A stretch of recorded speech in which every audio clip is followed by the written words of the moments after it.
आज की इस वीडियो क्लास में बात करते हैं बिहार बोर्ड मैट्रिक परीक्षा 2026 के लिए एकदम मोस्ट इम्पोर्टेंट प्रश्न जो ज्योग्राफी चैप्टर फर्स्ट से है।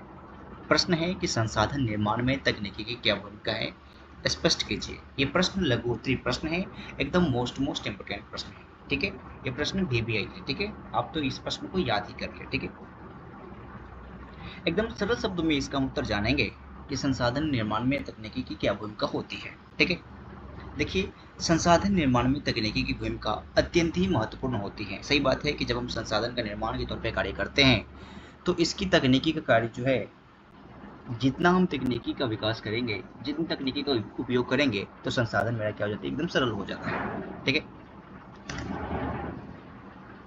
क्योंकि अनेक प्रकृति प्रदत्त वस्तु जब तक संसाधन का रूप नहीं लेती है तब तक किसी विशेष तकनीकी द्वारा उन्हें उपयोगी नहीं बनाया जा सकता है। जब तक कोई भी वस्तु तकनीकी का उपयोग नहीं करेगा तो उन्हें जो है विशेष रूप से तकनीकी द्वारा उपयोग बनाना में संभव नहीं होता है। जैसे अगर नदियों से यानी बहते हुए जल से पनबिजली उत्पन्न करना, अगर इसमें तकनीकी का उपयोग नहीं करेंगे तो इसमें क्या है, पनबिजली यानी उत्पन्न करने में कठिनाइयों का सामना करना पड़ेगा। ठीक है, उसके बाद दूसरी में बात करूँ तो वो यानी वायु से पवन ऊर्जा उत्पन्न करना। सही बात है, अगर पवन ऊर्जा यदि वैसे ही अगर हवा बहे और उससे हम पवन ऊर्जा बना लेंगे, नहीं, पॉसिबल ही नहीं है। जब तक उसमें हम कोई यंत्र नहीं लगाएंगे तब तक वो पवन ऊर्जा का उत्पादन होगा ही नहीं। ठीक है, उसके बाद में बात करूँ तो भूवर्ग में उपस्थित खनिज अयस्कों का शोधन कर उपयोगी बनाना।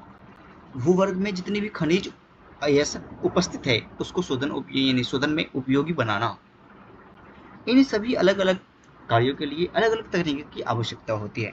इसी कारण हम कह सकते हैं कि संसाधन निर्माण में तकनीकी की अत्यंत ही आवश्यकता होती है और इनकी भूमिका होती है। ऐसे ही बीबीआई प्रश्न देखने के लिए आप हमारे चैनल के प्लेलिस्ट में जाइए और वहाँ पे जितने भी बीबीआई प्रश्न हैं तो जाके जरूर देखें। मिलते हैं नेक्स्ट वीडियो में, तब तक के लिए जय हिंद।